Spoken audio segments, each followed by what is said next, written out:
Synergie d'approche alimentaire. Dans la pratique quotidienne, vaut-il mieux adopter une seule méthode d'alimentation ou peut-on en associer plusieurs? Nous allons comparer 3 modes d'alimentation selon les règles de la naturopathie, selon les groupes sanguins et selon les génotypes. Je vais vous exprimer les principes de ces 3 concepts. On pourrait les appeler plutôt des choix alimentaires. Pour commencer, j'aimerais vous dire que dans la vie, nous avons le choix. Nous avons le choix de notre hygiène de vie alimentaire, c'est-à-dire nous avons le choix de bien nous alimenter ou de répondre à des pulsions de sucré, de salé, etc. Nous avons aussi le choix de pratiquer une activité sportive, une activité d'oxygénation, ou nous avons le choix de rester assis confortablement dans un canapé à regarder la télévision ou à lire un bon bouquin, etc.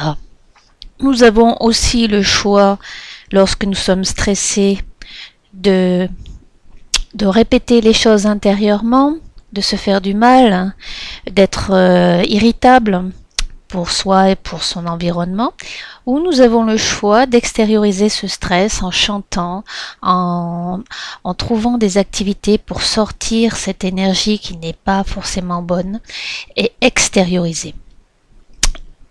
Ici, nous allons surtout voir une méthode concernant le changement d'alimentation.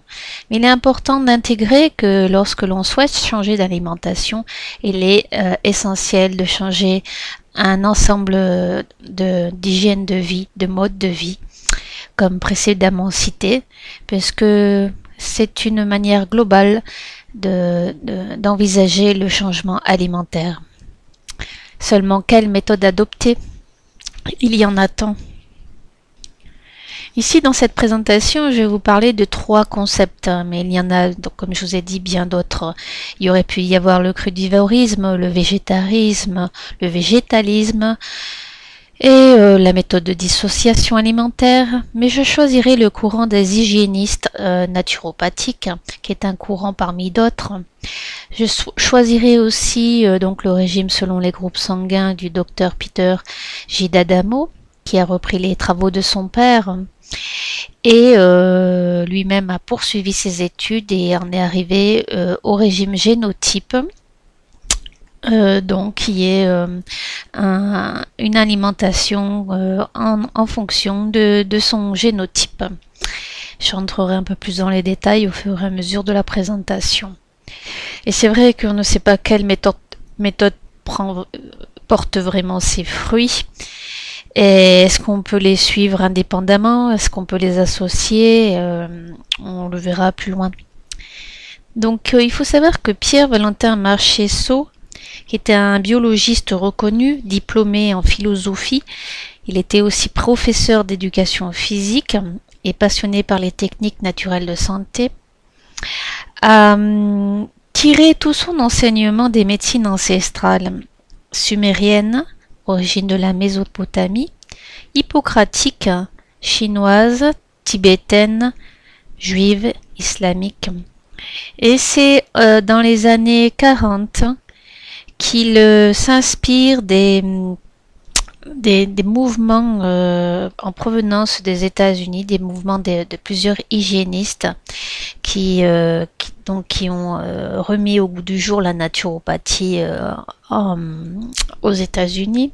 Donc il s'inspire de ce courant et lui-même en France crée en 1960 l'Institut d'hygiène naturelle IHN, où il réunit du coup ces différents courants hygiénistes américains avec Tilden, McFadden, Shelton et des courants européens comme Knepp, Kuhn, Paul Carton, Durville, etc. Pour revenir au régime du docteur Peter J. D'Adamo, donc ce docteur en naturopathie a poursuivi les études de son père. Il est chercheur et conférencier et auteur de nombreux ouvrages.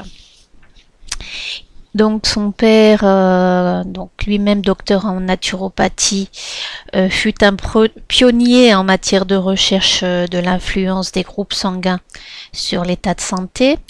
Il a publié des études cliniques approfondies afin d'identifier les aliments bénéfiques et d'autres nuisibles pour chacun des groupes sanguins. Et ces études ont ouvert la voie dans le traitement des maladies comme le cancer du sein et le sida. Nous allons voir maintenant les fondements de la naturopathie pour comprendre un peu d'où viennent les différents courants et surtout les différentes méthodes alimentaires. Donc naturopathie veut dire chemin de la vie. C'est un moyen pour prévenir l'apparition des maladies par le respect des lois de la nature. Hippocrate, qui est père de la médecine, synthétisa l'ensemble des connaissances antiques grecques. Donc il a fait ressortir les notions de caractère, d'humeur, caractéristiques en fonction des individus. Il y avait déjà des tempéraments et des caractéristiques indépendamment des uns des autres. Il avait quelques citations, je vais vous en dire quelques-unes. L'énergie vitale est une force qui s'organise et coordonne le corps humain. Elle permet de maintenir ses équilibres et l'autorégénération à notre organisme. Il disait aussi que ton aliment soit ton premier remède. Bien plus tard, après Hippocrate, comme je vous l'ai dit précédemment, il y a eu un courant aux États-Unis qui s'est mis en place à la fin du 19e siècle. Et ces deux pionniers qui sont nés donc aux USA, John Chill et Benedict Lust. Le premier, c'est le créateur donc du mot naturopathie, et le deuxième, le fondateur de la première école à New York en 1902. En 1920, on comptait plus de 18 écoles de naturopathie ou de médecine naturelle outre-Atlantique. Et comme je vous l'ai dit aussi précédemment, c'est Pierre-Valentin Marchesseau dans les années 40 qui s'intéresse vivement au courant des USA. Donc les fondements de la naturopathie. En naturopathie, comme fondement, vous avez le vitalisme. Le vitalisme, c'est un concept commun à toutes les médecines traditionnelles. Le vitalisme conçoit qu'une force vitale intrinsèque et qui n'est pas réductible aux lois physico-chimiques, préside le phénomène d'autorégénération de l'organisme. Et effectivement, en naturopathie, nous respectons et utilisons l'énergie vitale afin de retrouver la santé ou de la maintenir à son niveau optimal. Comme fondement en naturopathie, il y a l'humorisme. C'est la science des humeurs selon Hippocrate. Il suppose qu'un déséquilibre de nos liquides intérieurs, le sang, la lymphe, les liquides cellulaires, engendre un dérèglement de l'organisme, voire la maladie. En naturopathie, nous évaluons les surcharges, c'est-à-dire les déchets, les toxines, les toxiques provenant de pollutions diverses, les carences en vitamines, en minéraux, en oligoéléments, ainsi que les problèmes de circulation des différents liquides. Nous avons comme fondement en naturopathie l'hygiénisme, qui est donc le courant de Pierre-Valentin Marchesseau et donc des personnes qui ont remis la naturopathie au goût du jour aux USA.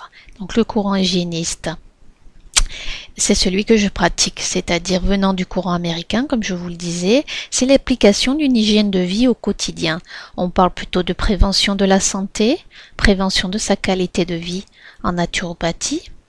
Nous mettons à l'avant la prévention, surtout en hygiénisme, et nous employons, en fonction de sa vitalité, tous les éléments naturels dont nous disposons pour entretenir et optimiser la santé. Ça peut être l'eau, l'air, la lumière, l'ensoleillement, l'alimentation, les compléments alimentaires, les exercices physiques, le repos aussi, la gestion du stress, des émotions, les techniques respiratoires, l'usage des plantes, des huiles essentielles, les techniques réflexes, les techniques manuelles, énergétiques, etc.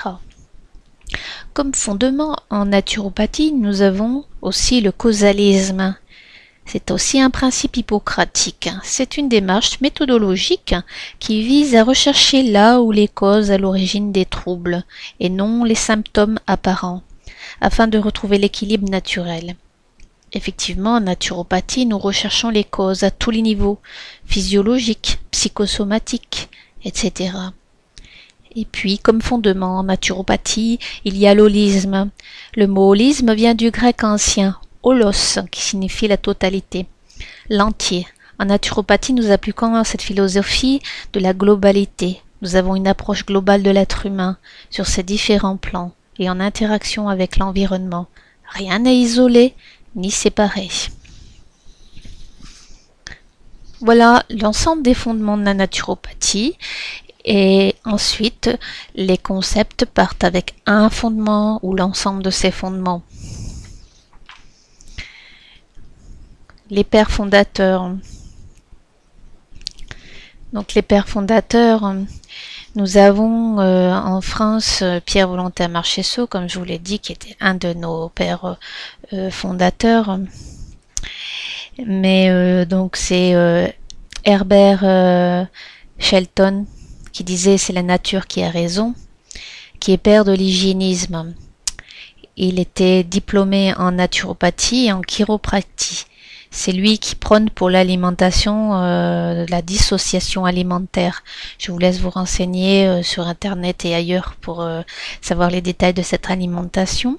Il faut savoir qu'André Pasbeck était un élève de Shelton et il a suivi les cours par correspondance, donc les cours de New York.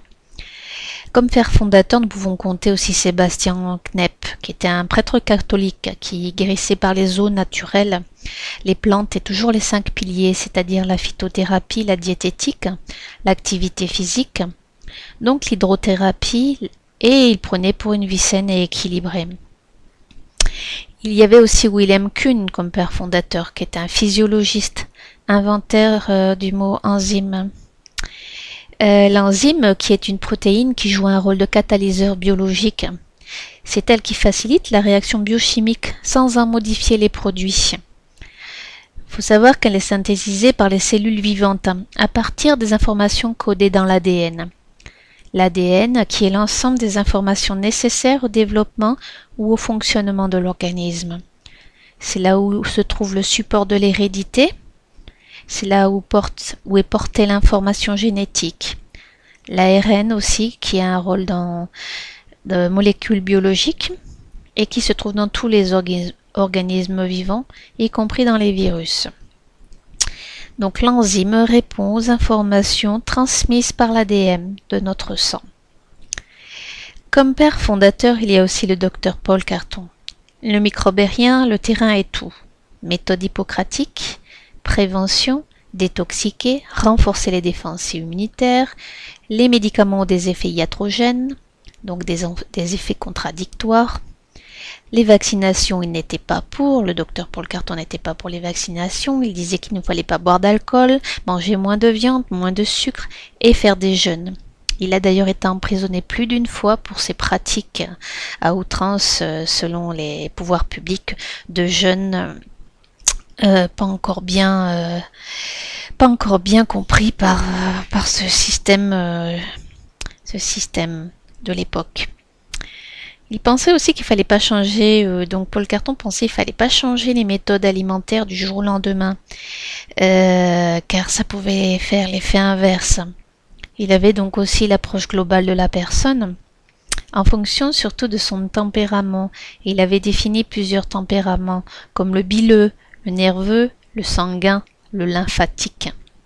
C'est souvent lié à des mensurations corporelles. Là aussi, vous pouvez trouver toutes ces informations même sur le net pour aller plus loin dans ces tempéraments-là. Donc c'est encore la personnalisation, l'approche personnelle lorsque Carton s'occupait d'un patient. Sinon, donc les pères fondateurs, je vous en ai cité quelques-uns, mais il faut savoir que Gerson, Gerson, Gerson et Kelly ont mis au point aussi, ce début du siècle dernier, une cure très efficace pour aider les patients atteints de cancer ou de maladies assez graves. Vous trouvez aussi en lien sur le net les détails de cette cure, et en gros c'est boire beaucoup de jus frais et bio, faire des lavements au café, détoxiner son corps et aider son corps à accepter la chimiothérapie. L'abbé Knep, comme je vous ai parlé tout à l'heure, donc utiliser l'eau. Il utilisait l'eau froide ou chaude en bain ou en douche, car il pensait, et c'est encore au point aujourd'hui ces méthodes, que ça a stimulé la circulation sanguine et aidé à éliminer les toxines. Il utilisait les plantes et il pensait que c'était le meilleur médecin. Les plantes étaient le meilleur médecin.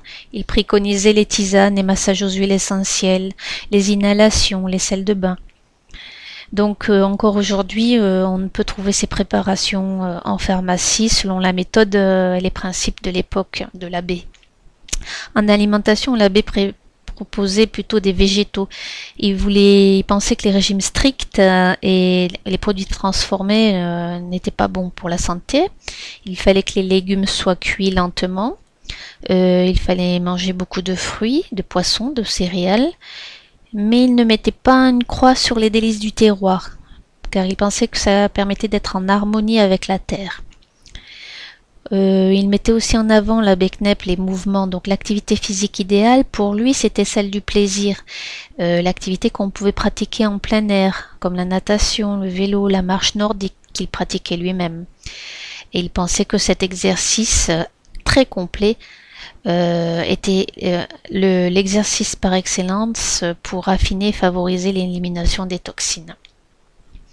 Et puis l'équilibre corps-esprit. L'abbé pensait qu'il n'était pas possible de changer d'alimentation, d'hygiène de vie sans une certaine spiritualité, une détente par le yoga, par des psychothérapies corporelles ou autres. Et il disait, ce n'est qu'après avoir pris l'âme en compte que j'ai obtenu des résultats positifs sur ma santé. Donc le grand principe de la naturopathie, et c'est bien pour ça qu'ensuite quand on rentrera dans le détail de l'alimentation, on verra que ça répond en fait à ces principes, c'est que le corps a les moyens de s'auto-réguler. La fièvre va permettre aux malades de combattre le virus. Elle va tuer le microbe et la transpiration va rafraîchir l'organisme.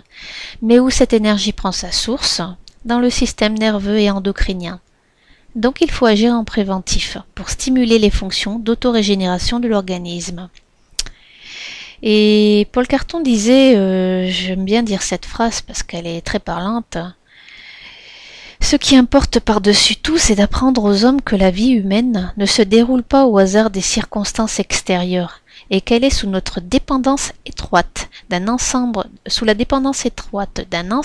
de lois précises qui décernent la santé et la paix à ceux qui les suivent, et qui par conséquent traînent douloureusement les ignorants et les rebelles. Donc en fait, il faut s'auto-discipliner et il faut se prendre en main, ça ne viendra pas en tombant du ciel. Et ceux qui ne souhaitent pas le faire, ils se traîneront douloureusement. C'est assez parlant. Voilà, donc ensuite le principe de la naturopathie, c'est l'holisme, hein, et c'est le principe en fait des civilisations anciennes depuis la nuit des temps, dans tous les pays, dans tous les continents, les civilisations anciennes avaient l'approche globale de l'homme, holistique on appelle. Les civilisations anciennes aussi faisaient de sorte que les remèdes naturels ne soient pas toxiques. Et dans les civilisations anciennes, la médecine était très responsabilisante et surtout vitaliste, respectueuse de l'énergie vitale de l'organisme. Le grand principe de la naturopathie, pour résumer, c'est l'équilibre. Voilà pour en fait les grands fondements et les grands principes de la naturopathie, et donc tous les moyens de s'alimenter que l'on trouve aujourd'hui répondent aux termes que j'ai employés précédemment, hein, d'une manière ou d'une autre.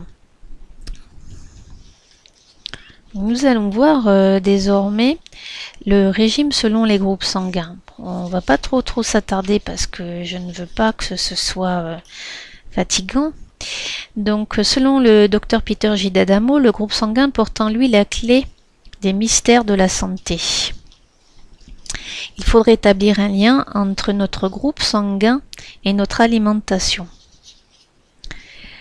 Nos réactions face à certaines maladies, situations, auraient un lien avec l'évolution de l'être humain.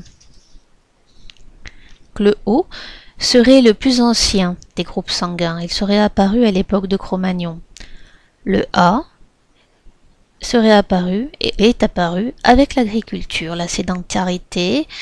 Il a fallu trouver des nouveaux territoires. Le B est né lorsque l'homme a migré encore plus loin vers le nord et vers des climats plus froids. Et le AB est un groupe sanguin très récent, il a à peine 1000 ans, et c'est une mutation moderne résultant du mélange de groupes humains qui se sont rencontrés. Donc des groupes humains disparates, d'où la complexité des personnes au niveau de l'alimentation pour les AB. On en parlera plus tard. Donc je ne vais pas rentrer dans le détail de chaque groupe sanguin, mais chaque groupe sanguin a ses aliments, etc. On en parlera la prochaine fois. La troisième méthode que je voulais vous proposer, mais déjà pour la méthode des groupes sanguins, donc le grand principe, ça ne sera pas aussi long que pour la naturopathie, parce que la naturopathie c'est beaucoup plus vaste. Le grand principe, c'est que chaque groupe sanguin a sa façon de gérer l'alimentation, gérer son stress, etc. Donc il faut se connaître et adopter après une alimentation qui correspond à son groupe sanguin. Parce qu'en fait, dans le sang, dans les aliments, il y a des lectines. Et les lectines, c'est une substance qui est en général une protéine qui est susceptible d'interagir avec les antigènes de surface des cellules de l'organisme et qui peut provoquer un processus d'agglutination. Donc le principe, c'est que si l'aliment correspond au type de sang, l'aliment est bien assimilé et l'ensemble de l'alimentation va nourrir les cellules du corps. En revanche, si l'aliment n'est pas reconnu par l'information de l'ADN, les lectines qui ne sont pas bonnes pour ce type de sang vont avoir du mal à être assimilées et vont se stocker, s'agglutiner dans des organes. Ça peut même être donc les intestins, le cerveau, les reins, et créer par la suite des inflammations et bien d'autres maux. La troisième méthode, le grand principe de la troisième méthode du génotype, qui est donc la suite du travail du docteur d'Adamo, c'est qu'en fait il s'est posé la question qui sommes-nous, d'où venons-nous, et est-ce que nous gardons toute notre vie les caractéristiques que nous avions au moment de notre conception. En fait, il s'est rendu compte que nous avons le pouvoir de stimuler certains gènes et d'en réduire d'autres au silence. Donc on n'est pas obligé de subir toute sa vie le passé, nos gènes, etc. On peut faire bouger un petit peu nos gènes et les calmer quand il le faut.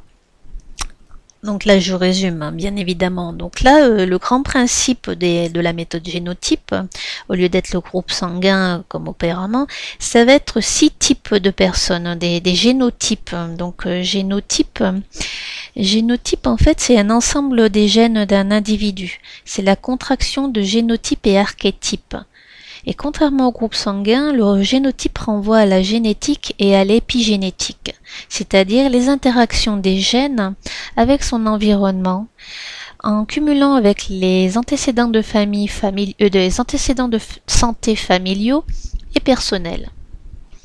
Donc dans ces 6 génotypes, il a défini le chasseur, le cueilleur, le professeur, l'explorateur, le guerrier et le nomade. Il faut savoir que le concept dépasse celui d'ethnie. Vous pouvez être le seul chasseur dans une famille de cueilleurs. Je vais vous lire un petit peu les 6 génotypes et on arrêtera là pour cette conférence parce que ça fait un peu beaucoup. Donc comme génotype, il y a le chasseur. C'est la plus ancienne stratégie de survie du genre humain. Il réagit de façon aiguë. Il a un système immunitaire prompt à s'attaquer aux microbes, aux bactéries, aux virus, et une capacité exceptionnelle à métaboliser la viande. Mais il a des faiblesses. Ce sont une hypersensibilité immunitaire, beaucoup d'allergies, d'asthme, de gastroentérite virale, une mauvaise digestion des céréales. Donc il lui faut limiter la consommation de protéines réactives, c'est-à-dire les lectines, comme je vous ai dit précédemment, la description des lectines, et le gluten, pour éviter les effets inflammatoires, puisqu'en plus il est réactif. Le cueilleur, lui, a un gène plus économe. Il est arrivé dans l'échelle de l'évolution humaine à un moment où il y avait moins d'alimentation, enfin moins de viande, moins de gibier, et beaucoup plus d'hommes sur la Terre. Et il y a eu aussi un réchauffement climatique, donc il a été habitué à survivre à la disette. Tout ce qu'il a comme calories, il les absorbe. Il est enclin à l'obésité et au diabète. Et même lorsqu'il réduit ses calories, il ne parvient pas à maigrir. Ensuite est arrivé comme profil au niveau de l'échelle de l'évolution humaine le professeur.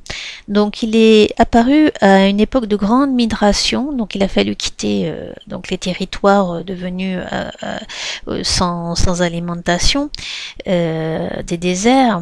Et les personnes se sont sédentarisées et donc sont devenues. Il y a eu de plus en plus d'hommes. Donc ils ont réussi. Ce génotype a réussi à tolérer un grand nombre de bactéries, de virus et de microbes. Le fait d'être en densité plus importante, en contact humain plus nombreux. Mais malheureusement, il accueille parfois des éléments infectieux qu'il aurait dû repousser. Et il est souvent trop tard. Il lui faut surveiller son estomac, son côlon, ses poumons.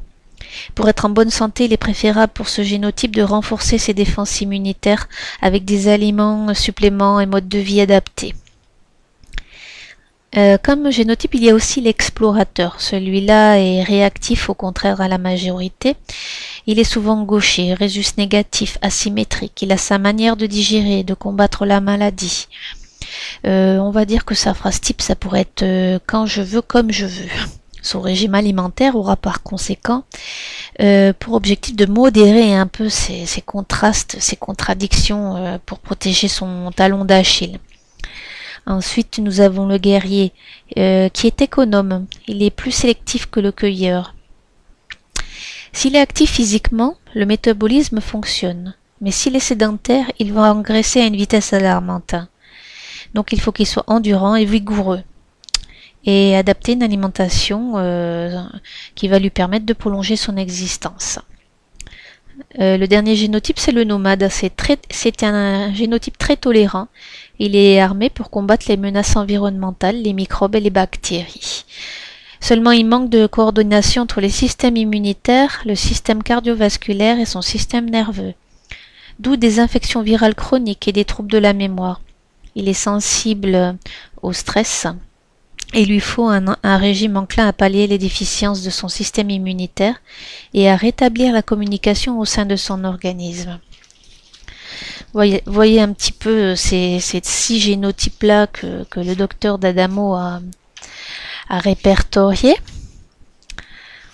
Voilà, j'en finis pour cette conférence, puisque ça fait une petite demi-heure, je pense que c'est quand même pas mal. La prochaine conférence, ça sera donc les techniques et les outils de ces méthodes alimentaires. Donc nous rentrerons un petit peu plus dans comment, qu'est-ce que l'on prend comme technique et outils pour mettre en place ces méthodes. Et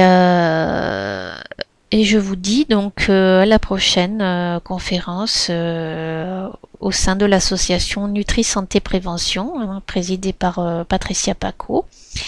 Bien évidemment, elle sera enregistrée pour les adhérents qui ne peuvent pas participer.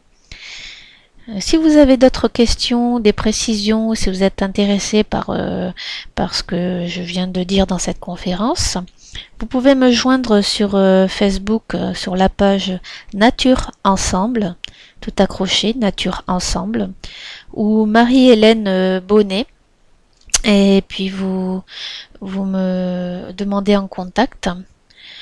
Et